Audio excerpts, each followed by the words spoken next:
Thank you for tuning in to MacroView Television, and welcome to a brand new edition of Taiwan Outlook, the program that gives you the different faces and lets you hear the different stories on Taiwan. I'm your host, Wu Ruiguo. Since 1980, the first social welfare foundation has been providing programs and services to people in Taiwan with intellectual disabilities. On today's program, we're delighted to have Ms. Denise Lai, who's currently the CEO of this first social welfare foundation, to talk about the kinds of services and programs available with the foundation.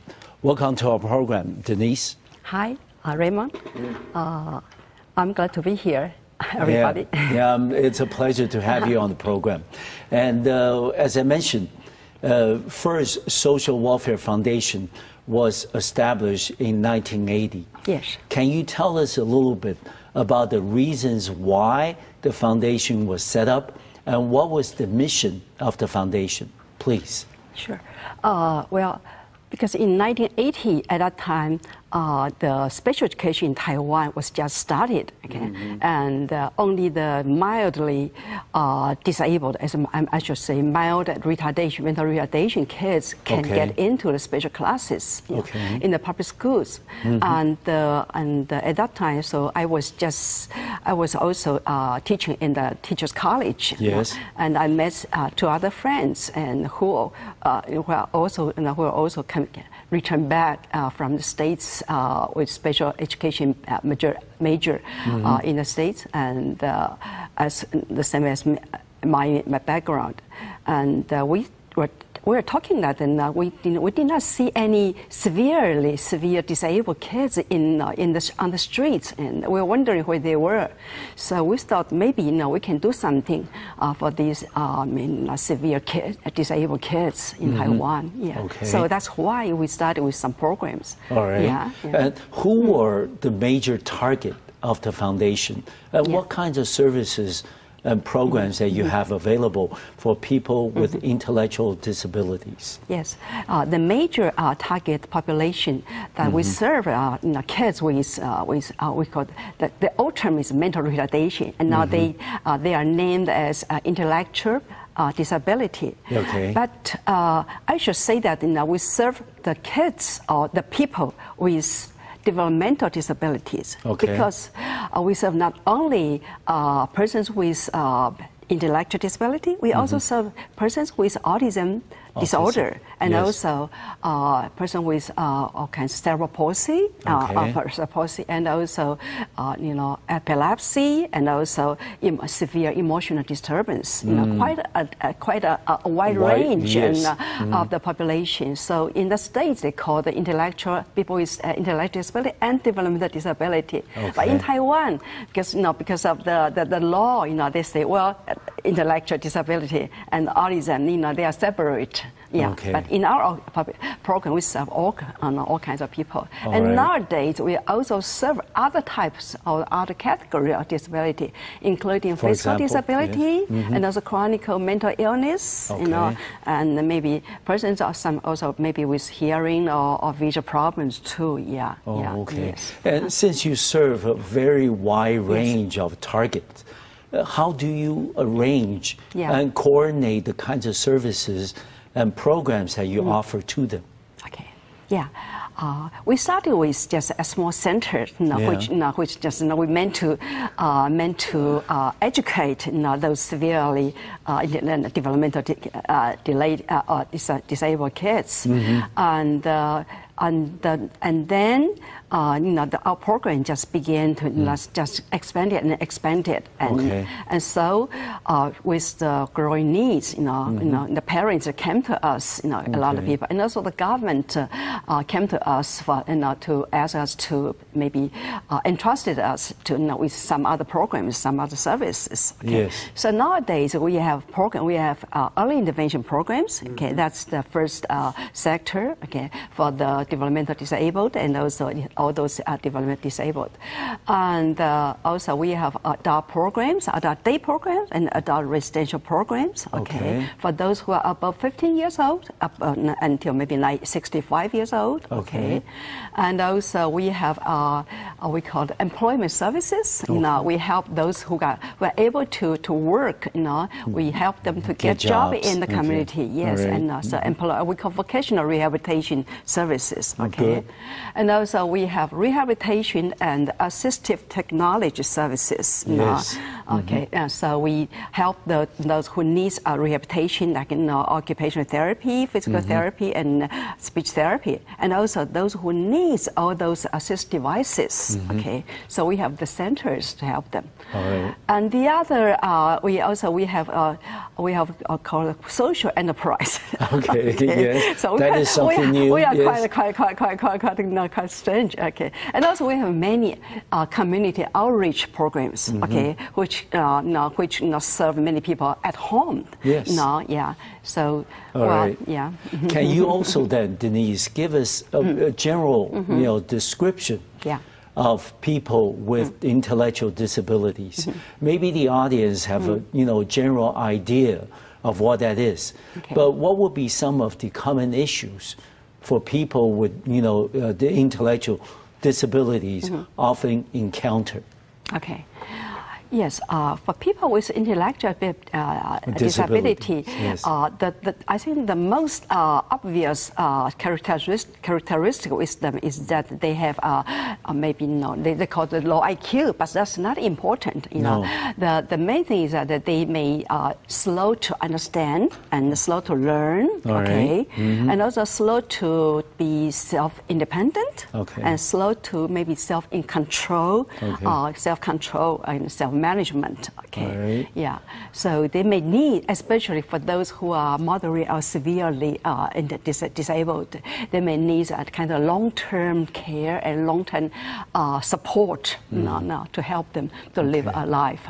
Yeah. It's also quite common for them to be combined with we call comorbid syndrome. They may have also mixed with autism. Spectrum, yes. Especially for those who are low functioning autism, they mix with intellectual disability, and also they may also combine with physical disability, especially for those who have cerebral palsy. And because of their motor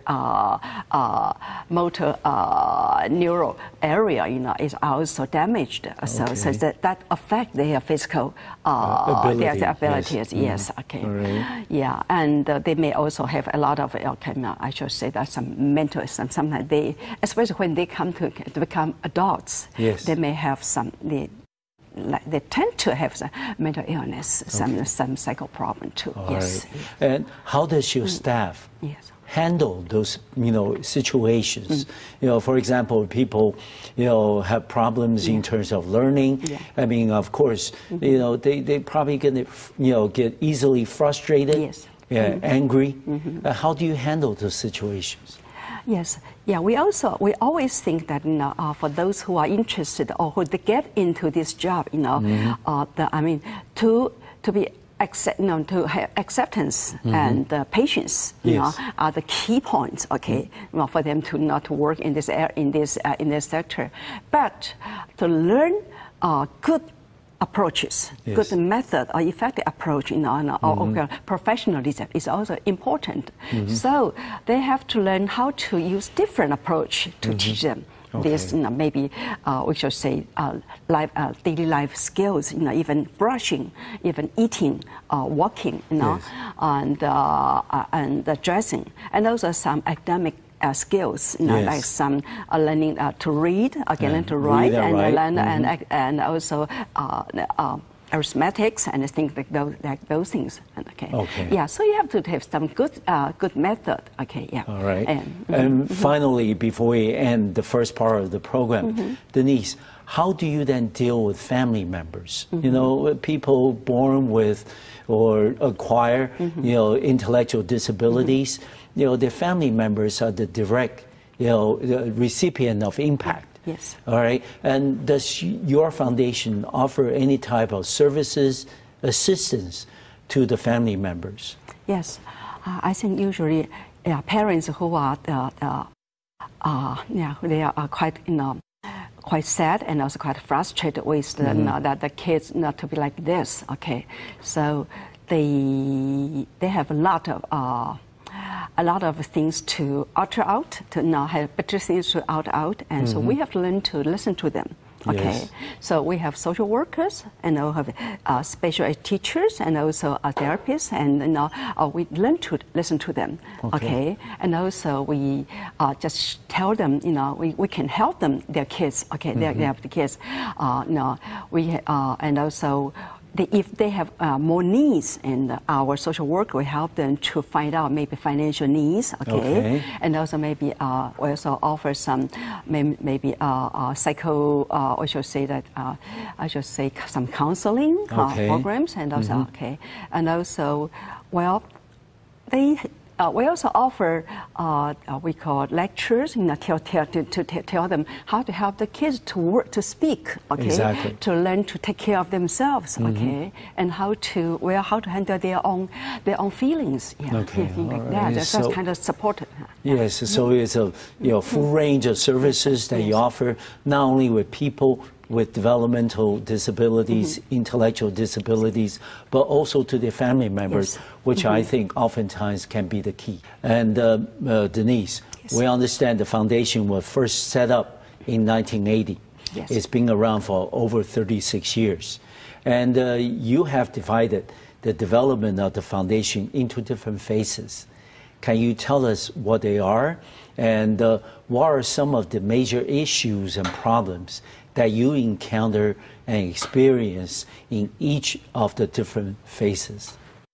Yeah, well, roughly, I should say that maybe we have gone through maybe 4 stages. Okay. The first stage is I should call launching stage. Okay, that in 1980, and we started at a basement. Okay, small basement, and because that's a brand new program. Because before our center, usually on only public schools and only religious groups, and have this kind of program. Okay, and we are the only professional people who conducted this kind of program. Okay, so kind of brand new. So we have to find people who to come to work, and we have to train them, those staff, and also we have to find the kids. Okay, we don't know who they are, and the kids, we have to find the kids. So by and by, and parents come to us, and even parents from southern Taiwan came to us. Okay. So by we have more kids, and the small basement is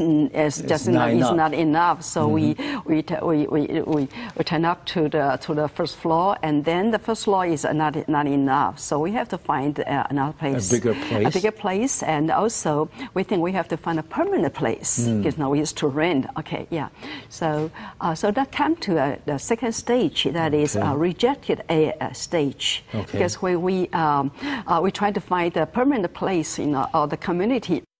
The community people rejected us because they say that our kids are contagious, and their children may imitate our service users' bad behaviors, all those things. So that become a big issue in Taiwan, So we were rejected, and then the president that time, Jiang Jingguo, helped us to move in with the protection of the policemen.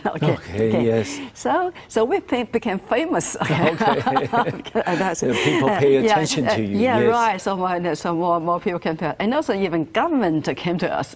Before that, government doesn't have doesn't know us. So came to us too, and so we have anyway we have more and more service users, and we need other places. And also the government entrusted with the first with the first that we call the government entrusted programs in Neihu area. Yeah. Good. Okay, and that was a model in Taiwan too. And so by the government think, wow, that's good. That's kind of effective program. So we in Taiwan we have more and more entrusted program like ours. Okay, and then we come to the third stage, expanding stage. Okay. And our kids have grown up, those preschools, and they become school age, and then school age become young adults. Okay. Yes. So we just have to provide them more service. So maybe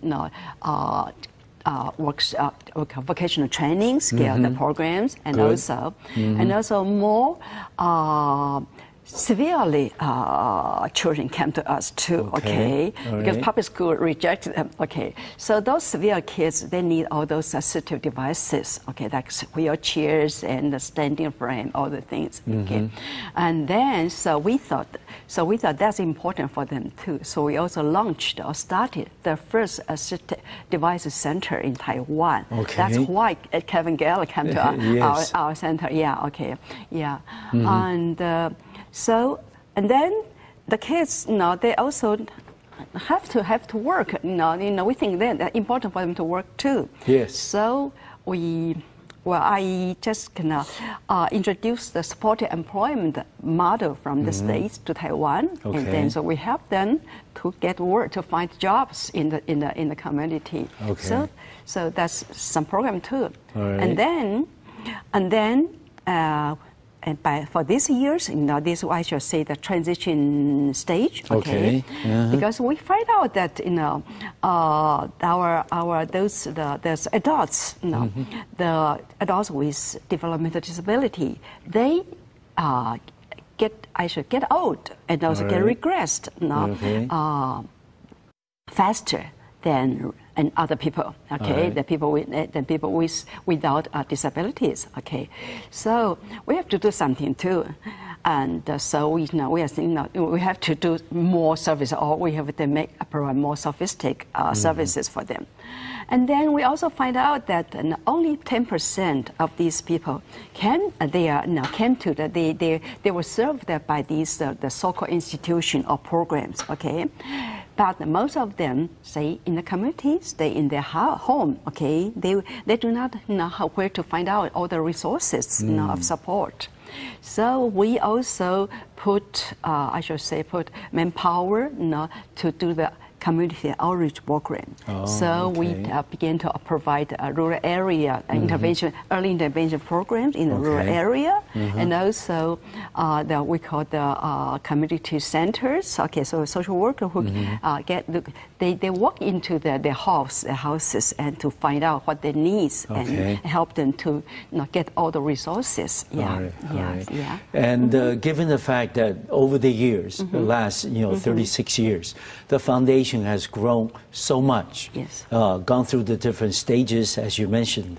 How big is the foundation's operation today?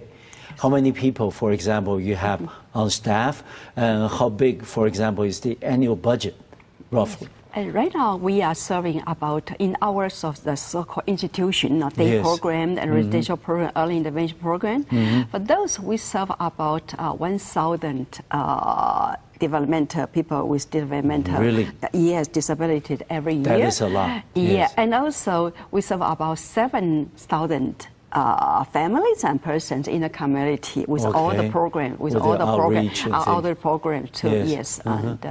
And we have staff about 345. Okay, that's staff. A lot. Yeah, that's a lot. And most of them are direct care workers. We call special teachers. They are also non-certified. They are non-certified special ed teachers, and also therapists and social workers. Okay, and other assistants. And but we have a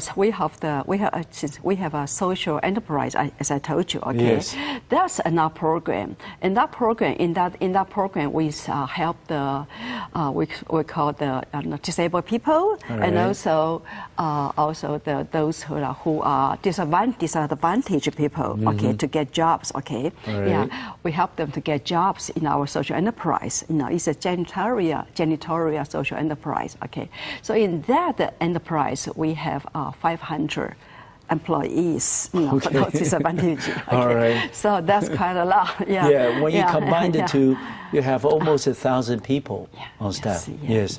And out of 1,000 people that you have working for the foundation, how much? How many? What's the percentage of these people that are actually professionals?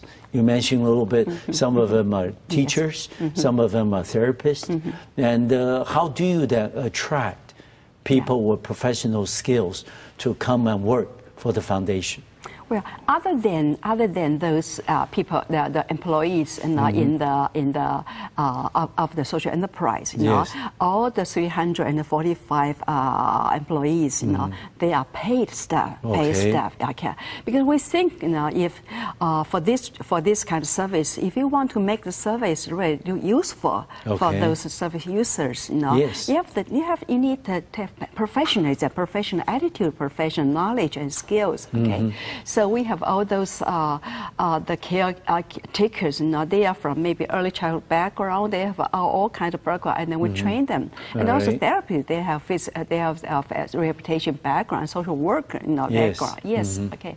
And well, the government now have some regulation to say that for social worker they need this background. For the therapy they need all the certified background. Okay. Yes. And for the caretakers, they also have some background from maybe from education or from other programs. But it's really difficult to attract education background or psychology background to become caretakers.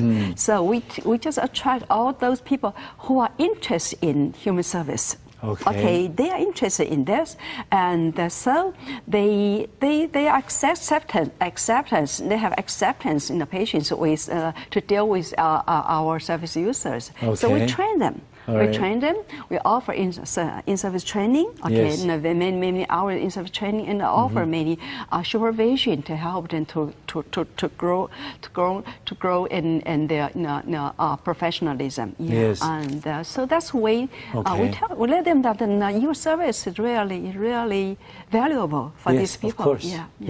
And also, do you have any ongoing cooperation? Maybe with some of the social welfare departments at different universities and colleges in Taiwan. Maybe some of the graduates or students could come to your foundation and intern or get a part-time job with the foundation. Yes, we have a lot of cooperation with colleges, so maybe students from Department of Early Childhood background or special education, sometimes very few with special education and social work, and maybe with rehabilitation department, they come to us for intern,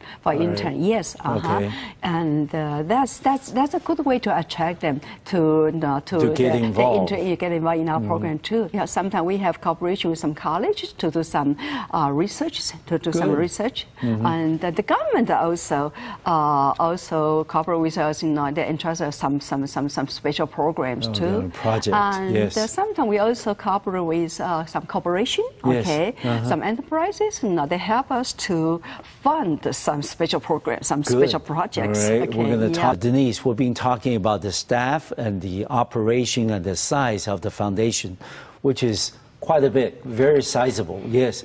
Let's talk a little bit about the other side of the coin. Where's the money coming from? Where's the funding? What are some of the more stable sources of funding for the first social welfare foundation? For these recent years, I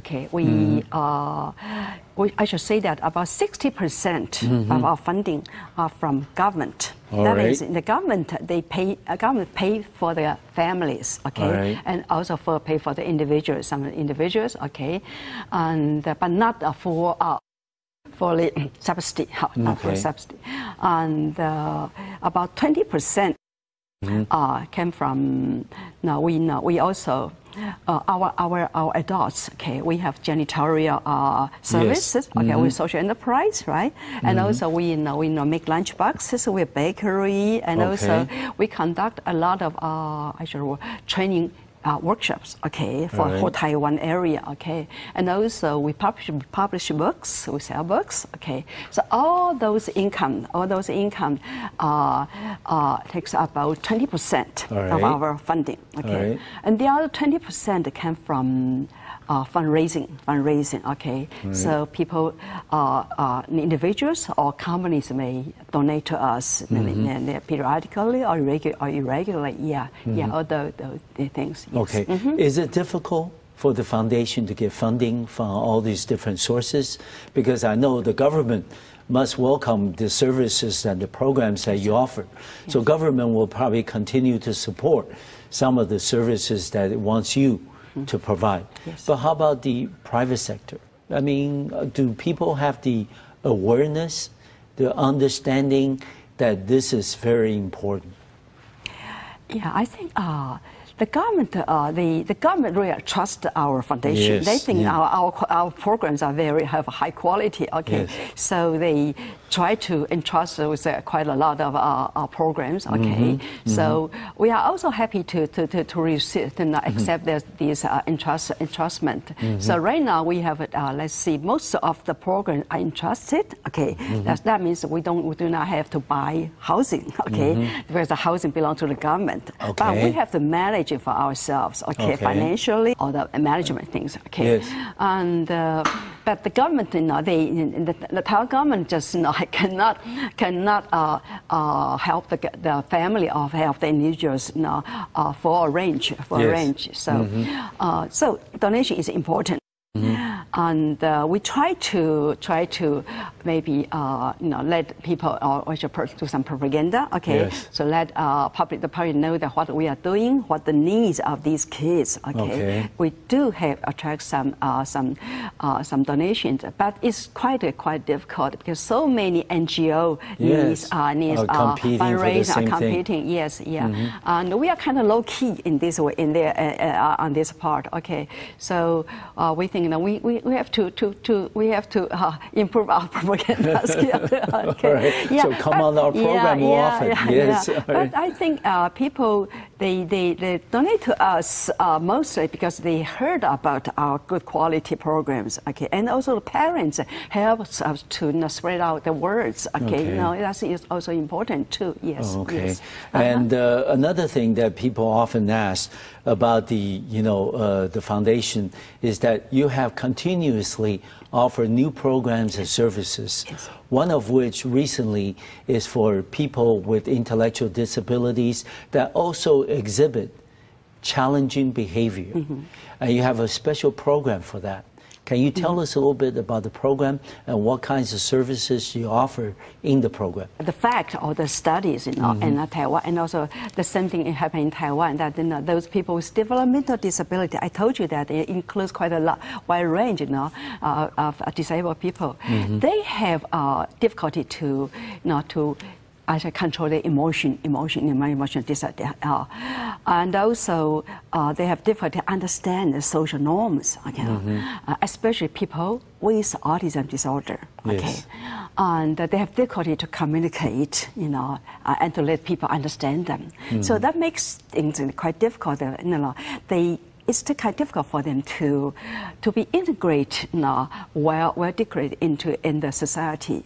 And also it's difficult for them to get satisfied, in daily life. So either because of these outside factors, or the external factor, or their internal factor because of their brain damage or the other chemical things, and it's easy for them to have all this challenge behavior. The so-called challenge behavior for them includes, self-damage.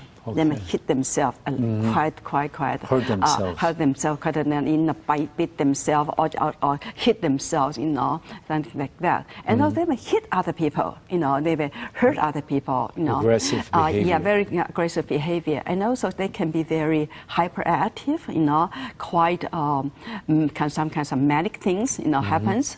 And also they may have quite some we should say non-social behaviors. They may which are related to maybe sexual or other things, you know, and so they are not easily accepted by the community, by the public, and it's really a hurt for the parents, for the family. Yes, of course. It's not easy for them to handle the kids, and also not easy to handle the people and other people. You know, other people may think the parents are not good parents, and they do not take good care of they do not educate well their kids. Okay. Yes. I was told yesterday that a very successful I should say engineer, okay, right. And he told one of our friends that he really thought of taking his kids and his wife to Hualien, and then and just and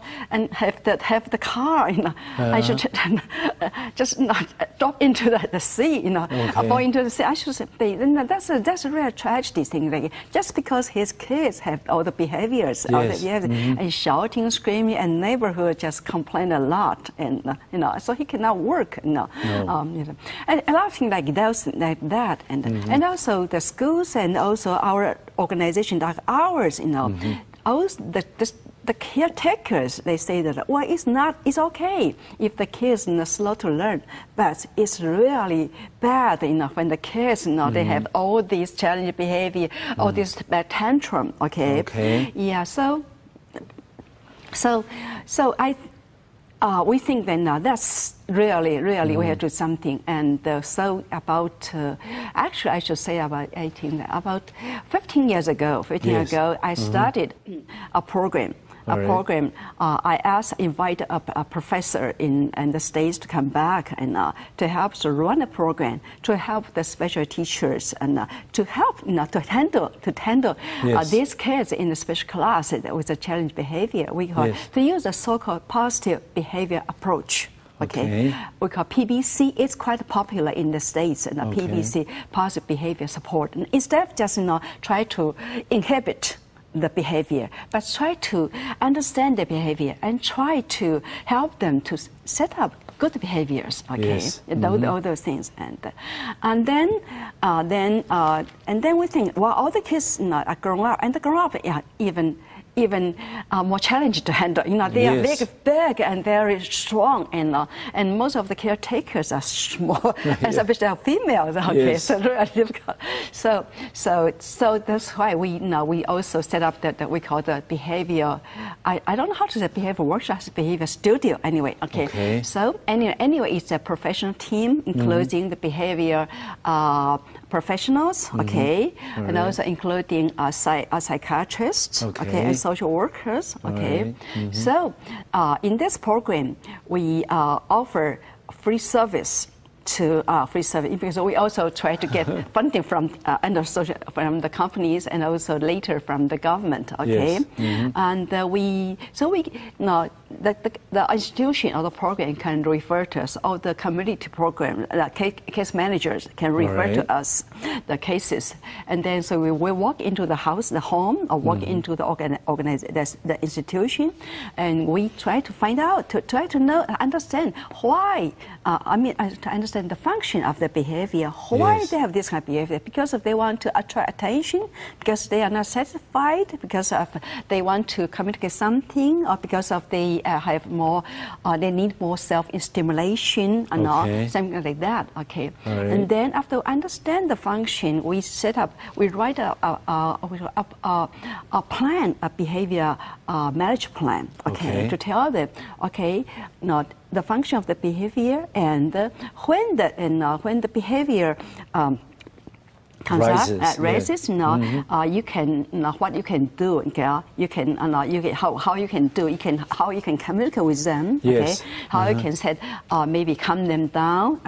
And then so that you can reduce all their outburst. And also we tell them that maybe the function needs some medication, and yes. where to find a good psychiatrist for the medication, yes. and how to convince or persuade parents for medication. Because many parents are afraid the kids to take medication, things like that. The first reaction is denial. Denial, right, yes, right, okay, yes. right. Yeah, That's not easy, but it's a very important program to have. Denise, we've been talking about the kinds of programs and services available with the foundation, and we understand this is a sizable operation. Can you then share with us, over the last 36 years, what are some of the biggest challenges and also the biggest hurdles that such a foundation had to overcome? Misconception is one thing. Okay. And like I say that the misunderstanding, understanding or misunderstanding, like the neighbors, we've been encountered with 3 times of this rejection. But we all overcome all these challenges. Yeah, and I think professional manpower. Yes. The attraction of this manpower is really a big challenge, especially in recent years. Okay, and because nowadays, the kids, all the service users in this kind of institution, they are more severe, severe to take care, and also they getting old, and getting old has a lot of other problems turning up, and so the young people think it's not easy job, and the pay is not as good as public sectors, so it's not easy to attract them. So that's I think that's a very common kind of problem in Taiwan in this human service program, and also funding too. Because we need more and more manpower to get into to serve and to get into new or more creative or innovative programs. And the funding really. It's key, important key, and the government only subsidize a small amount, and so we have to try to persuade or to find out the other sources to help us. Yes. Okay. Yes. And you have mentioned earlier that you have recently set up a janitorial service, under the foundation, sort of like a social enterprise. Yes.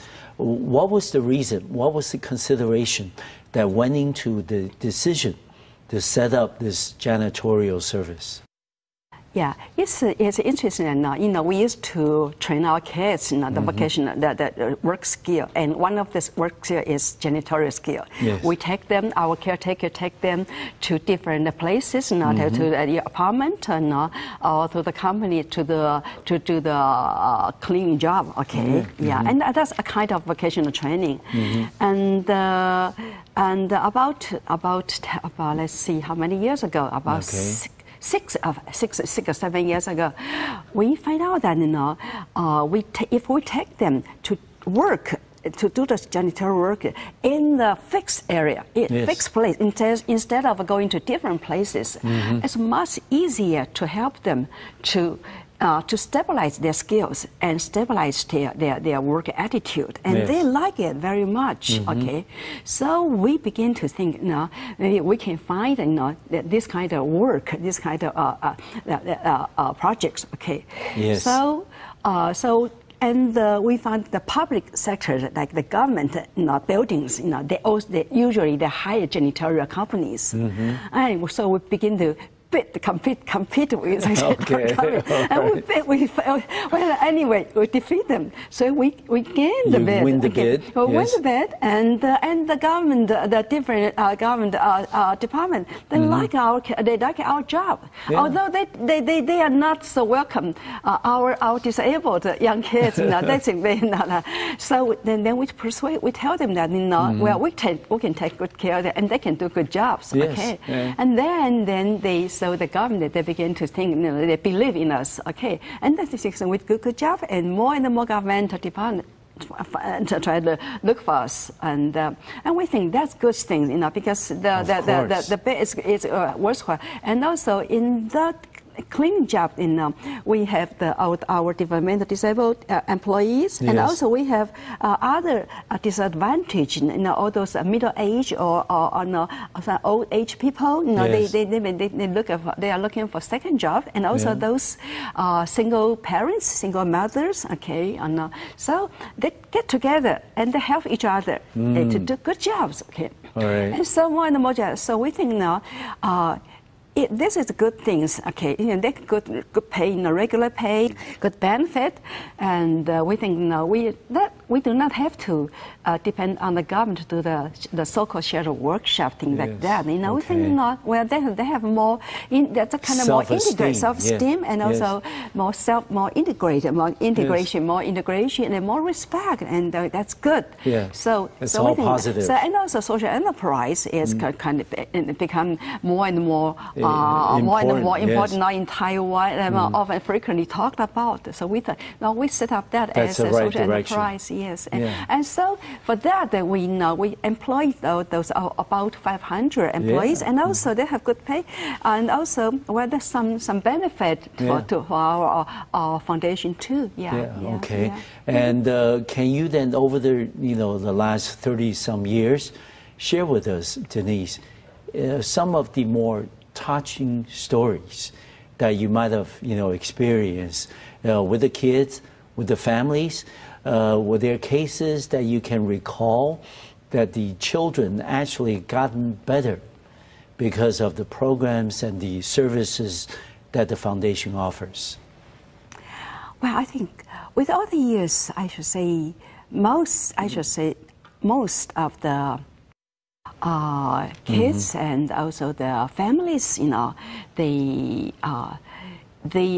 I wouldn't say they're grateful to us, but they think we really help them a lot. Okay? Of course. And especially for those with challenging behaviors, and also for those who have with more multiple disabilities, they think only the first foundation can offer them this kind of good quality help, assistance. And I'm glad that in the old times, the parents just cry and cry. They have very little or very few resources, and nowadays the parents they get all those resources and help and our support, and they smile a lot, and they enjoy, also can enjoy their lives. I think that's worthwhile, and. Recently, we're talking about our one autistic young person.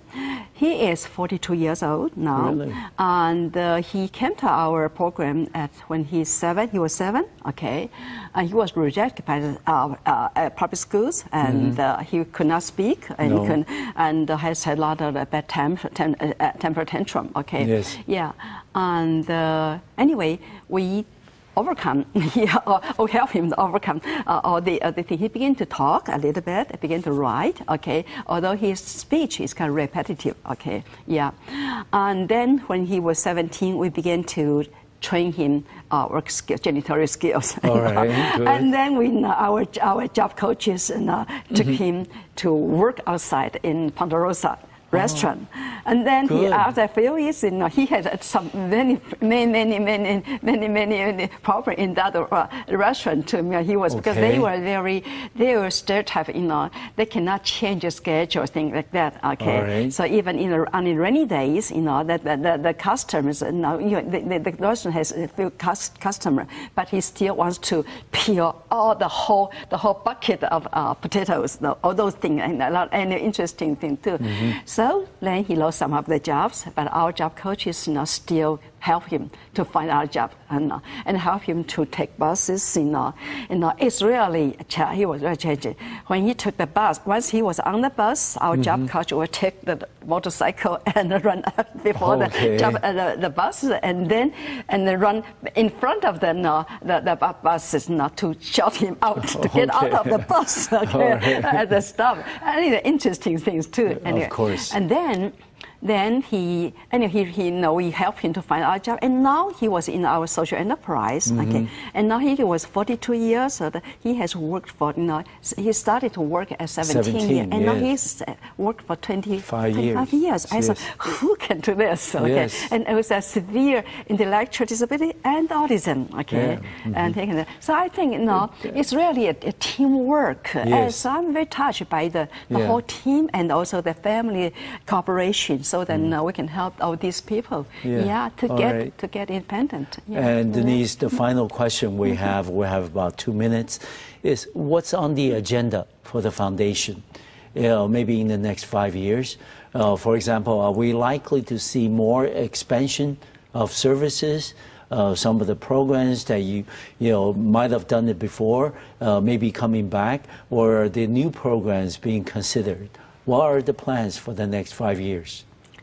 Well, we have some goals for this 5 years. Is that's because I told you that our services are getting older, so we have to provide more aging programs for these group people. Okay, so that parents can be released. Okay, because they are old too. Okay, so that's one thing. The other is for those challenging people with challenging behaviors, and we know that many families are still in a bad situation. So we may have to expand our programs to get more people, to attract more professional people and more funding to make the programs bigger and to have more families. That's another thing. And Denise, I know you must devote a lot of your time, the time you could have spent, quality time with your family, but instead you made a commitment to the foundation.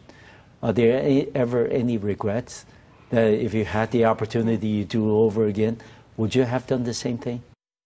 No, I won't regret. I think I'm lucky to get in this area. Because I have good teams, I have good companions, we know partners, we know work together, and I think it's good learning for me too, good grown up now. These, good growth for me too. The young kids and their families are lucky to have you, and Taiwan is lucky to have you and your team and your foundation to do all this wonderful work for people in need. Thank you very much, Denise, to be a special guest on our program today. I certainly have benefited a lot from our conversation today. I want to wish you and the foundation all the best in the future. Thank you very much. Thank you. Thank you for watching our program today. I'll see you next time on MacReview Television. Thank you.